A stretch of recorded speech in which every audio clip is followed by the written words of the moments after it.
81 kg, suci Pograd Bokas Plavšić, tatami 2 finalna borba u kategoriji do 70 kg, suci Branješ Buzov Prvomet.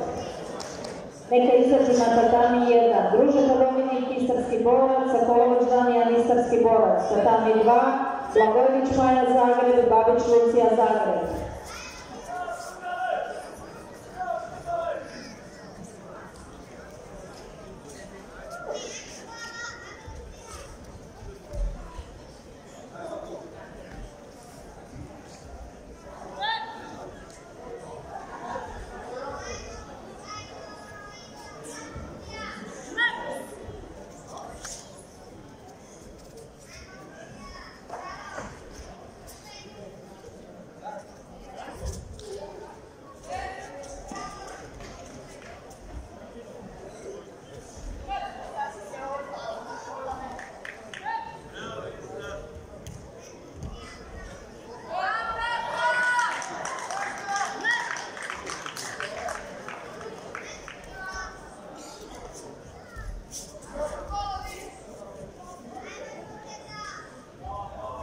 Tatami 2 pobjedila Babić Lucija Zagreb i postala prvakinja Hrvatske u kategoriji do 70 kg.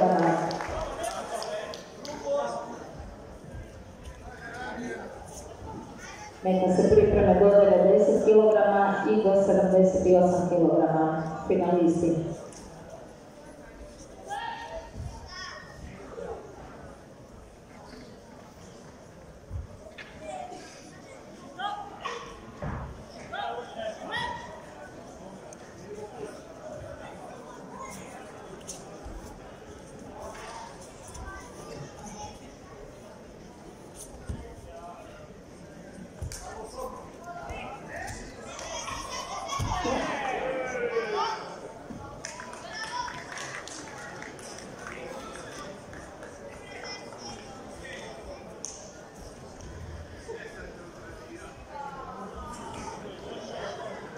Tatami 1 pobjedio Družeta Dominik, Istarski borac i postao prvak Hrvatske u kategoriji do 81 kg.